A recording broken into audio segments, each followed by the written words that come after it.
Hello friends, কেমন আছো সবাই? আজকে চলে এসেছে একটা নতুন ব্লগ নিয়ে। তো দেখো, এখানে পাস্তা হচ্ছে, সকালের টিফিন। আমি আর মা খাবো। আর এখানে ডিম সেদ্ধ বসিয়ে দিয়েছি, এটা হয়ে গেছে। দুপুরে লাঞ্চ হবে ডিমের ঝোল, আর হবে ওলকপি দিয়ে চিংড়ি মাছ। আর এখানে দেখো, আমি রান্না করতে করতে মাঝে মাঝে এই পুকুরটাকে দেখি, এত ভালো লাগে দেখতে। এখানে অনেক সময় বক আসে, এখানে না পুকুরে মাছ আছে তো অনেক, তো এই মানে ওরা খেতে আসে এখানে। আর এখানে আমার শ্বশুরমশাই গাছ কাটছে। আমাদের বাড়িতে না প্রচুর গাছ এই উঠোনটায়, মানে দুপুরবেলাটা, মানে গরমের সময় দুপুরবেলাটা না সেরকম কোনো কষ্টই হয় না এই গাছগুলোর জন্য। কিন্তু এই গাছগুলোর তো মানে অনেকটা সেই মানে ঝাড় মতো হয়ে গেছে তো। আর আম গাছটাও প্রায় শুকিয়ে এসছে। তো বাবা কী করেছে, ওই গাছের কিছুটা ডাল কেটে দিচ্ছে। আর এদিকে আমার শাশুড়ি মা খেতে বসেছে, বলছে ভিডিও করিস না। আর এখানে আমি আমার পাস্তাটা নিয়ে নিয়েছি। ওই যে দেখো, মই দিয়ে উঠে ওই গাছের ডাল কাটছে। এতবার করে বলা হচ্ছে যে উঠো না, বয়স্ক মানুষ, কোথায় পড়ে গিয়ে হাত পা ভেঙে যাবে।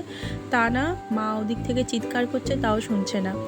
আর এদিকে আমার ডিমের ঝোল কষানো, ডিমের ঝোল বলছি সরি, ডিমের আলু কষানো হয়ে গেছে। তো এতে জল দেবো। এইবারে কড়াইটা বসিয়ে দিয়েছি আরেকটা গ্যাসে। তো এখানে আমি এবার চিংড়ি মাছটা ভেজে নেব, হবে ওলকপি দিয়ে চিংড়ি মাছ। আর এখানে নুন হলুদ দিয়ে আমি একটুখানি ভেজে নিচ্ছি। আর ওইদিকে পাশের গ্যাসে মানে কড়াইতে হচ্ছে ডিমের ঝোলের আলুটা ফুটছে। তো সেটা আস্তে করে দিয়ে আমি ঢাকা চাপা দিয়ে দিয়েছি। তো আমার বাপের বাড়িতে না ওলকপিটা একরকম হতো, আর এখানে ওলকপিটা আরেক রকম হয়। দুটো রকম টেস্ট।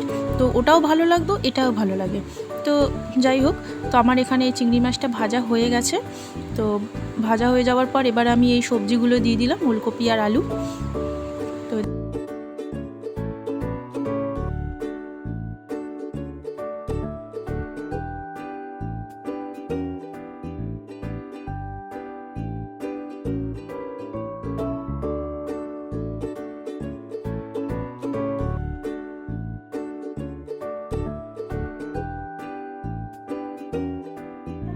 আয় দিকে আয়,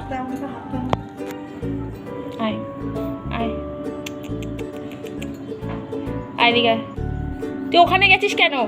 পড়ে যাবি, পিছন দিকে দেখা দেখ, পড়ে যাবি তো। আয়, হাত দাও, হাত দাও, হাত দাও। আসো আসো আসো আসো আসো, আয়। তুই ওখানে কি করতে গেছিস? এই বেরো, আবার তোকে আমি এখান থেকে বের করবো কি করে? আটকে গেছে রে। দেখো দেখো,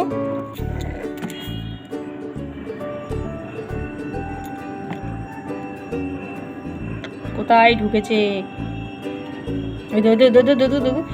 ওখান দিয়ে বেরোবে। আয় বেরো। শুভ সন্ধ্যা বন্ধুরা। বিকেলবেলা না দুপুরবেলা খেয়ে দিয়ে ভাবলাম কি একটু তোমাদের সাথে কথা বলবো। কিচ্ছু করতে পারিনি, এতটা মাথা যন্ত্রণা করছিল, শুয়ে পড়েছি। আর এদিকে চারদিকে সব কিছু ছড়িয়ে রয়েছে, ভাবলাম গোছাবো, কিচ্ছু গোছাতে পারিনি। দাঁড়াও, তোমাদেরকে দেখাচ্ছি। দেখো, ব্যাগগুলো এখানে আলমারিতে ঝুলছে, এগুলো ভাবলাম ঢোকাবো, পারিনি।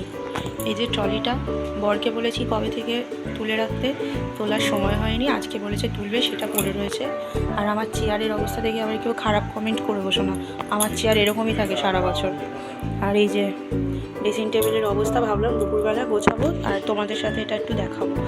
এই যে কানের দুল, চার্জার, পাওয়ার ব্যাংকের তার, লিপস্টিক, পার্স সব আমার এই ড্রেসিং টেবিলে পড়ে থাকে।